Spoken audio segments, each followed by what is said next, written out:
Now this another subtopic which I wanted to choose. It is 3.6 dasar pendudukan Jepun di negara kita, which is what did Japan do when they took over our country. So, Jepun memperkenalkan pemerintahan tentera. Dasar pemerintahan diterima daripada Panglima Agung Japanese Sultan Army untuk dilaksanakan di tanah Melayu, Sarawak dan Sabah. Pemerintahan tentera means it's the military that took over tanah Melayu. It's not a government, it's just a military. And then the orders for this military rule, like the person who is giving these orders is Panglima Agung Japanese Sultan Army, which is basically the general or something, like the leader. So what is the dasar in pentadbiran? Like how did they govern the country? There's a few. Pentadbiran ekonomi dan sosial. The first one is pentadbiran. So first of all, pentadbiran tentera Jepun memperkenalkan pemerintahan tentera tanah Melayu. Peringkat awal digabungkan dengan Sumatera untuk membentuk kawasan pertahanan khas dan diratakan di bawah pentadbiran tentera Jepun ke-25 yang berpusat di Singapura. So what does that mean? It means that Japan introduced this military rule, and then at first they combined Sumatra and Tanah Melayu together to be taken over by the 25th team. This group. So this is the 25th team of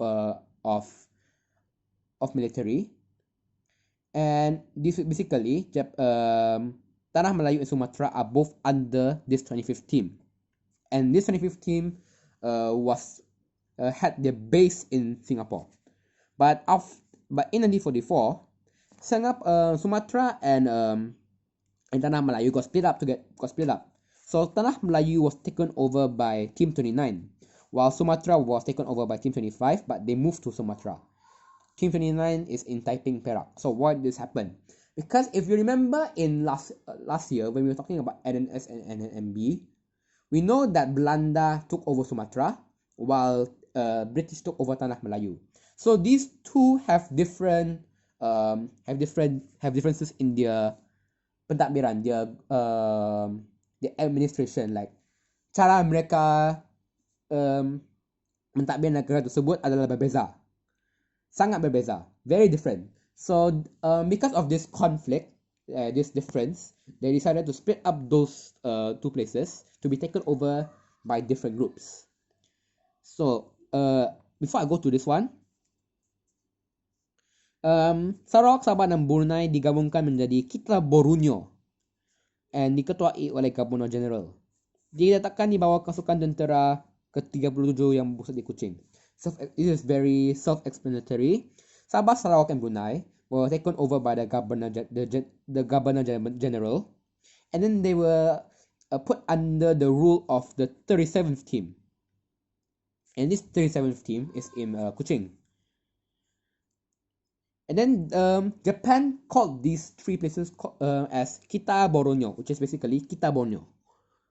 Okay, now this one. Singapura yang dikenali sebagai Sionanto diasingkan pentadbirannya dari tanah Melayu yang dikenali sebagai Malai Baru. So Sionanto means Pulau Cahaya Selatan, while Malai Baru means Melayu Baru. So these are the names that Japan calls Singapore and Tanah Melayu. So they separate Singapore and Tanah Melayu into two different places. Some of the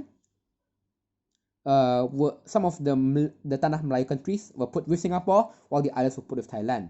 So the ones that were put with Thailand include Perlis, Kelantan, Kedah, Kelantan, and Terengganu. So how does it happen? So if you realize, Perlis, Kelantan, Terengganu, and Kedah, they're mostly here.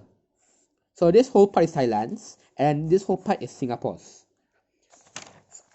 And as we remember, Thailand worked together with Japan, which is why they can do that. Okay, so now before I get to the next to the next part, I will talk about Camp Peitai. So Camp Peitai is a police force, and this police force is to protect the importance of the Japanese army. They want to make sure that they look scary.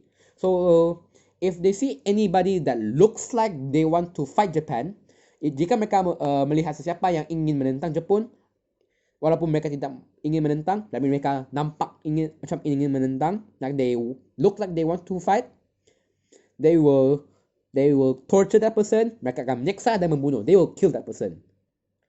They do not want anybody alive that is trying to go against Japan. Yeah. Now, dasar terhadap raja-raja Melayu. So these two have one similar point. Japan actually respects pemimpin tempatan and raja-raja Melayu. They respect those two, but only because if they don't respect those two, then confirm everyone in Tanah Melayu and Sabah and Sarawak will go against Japan. So basically, they want to show their respect for raja-raja Melayu and pemimpin tempatan, so that they do not have any problems with anyone fighting against them. So, Jepun mengiktiraf kedudukan Raja-Raja Melayu sebagai ketua dalam hal ehwal agama Islam dan adat Melayu dan diberikan bayaran pencen.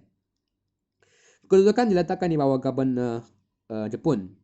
And then pengiktirafan semasa persidangan Raja-Raja Tanah Melayu dan Sumatera di Singapura pada bulan Januari 1943. So, as I said, Japan respects the kings here. So, they let the kings maintain the rank, pangkat mereka sebagai ketua hal ehwal agama dan adat Melayu. They are still the head of religion and they are still the head of your tradition. And then the proof of this is in this persidangan for raja-raja Tanah Melayu and Sumatera as well. How about dasar terhadap kepimpinan tempatan? Kepimpinan tempatan means local people governing the Tanah Melayu. Like people from Tanah Melayu helping Japan in their administration. So, Jepun memberikan peluang kenaikan pangkat kepada pemimpin tempatan yang berjenjikan dan berpengalaman kejawatan yang lebih tinggi.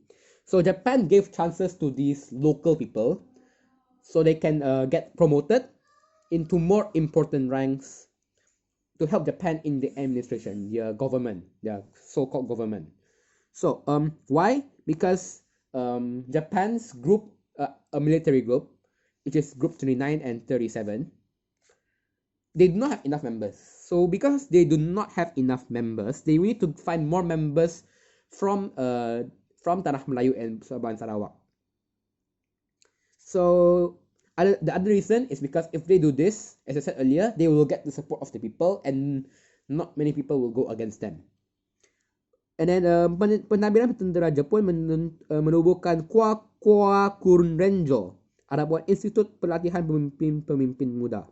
So this Kwakun Renjo is to train people, is to train future leaders to be more mempunyai semangat memperjuangkan cita-cita politik Jepun.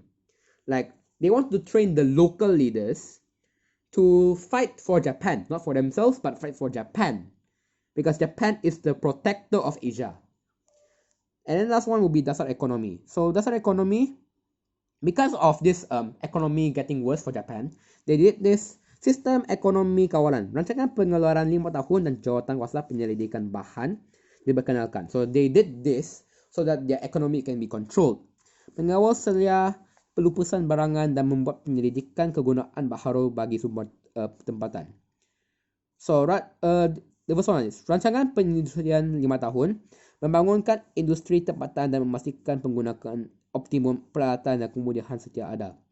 So, this rancangan, this industrial 5-year plan is to develop the industry of Tanah Melayu and Sabah and Sarawak, so that it can be more efficient.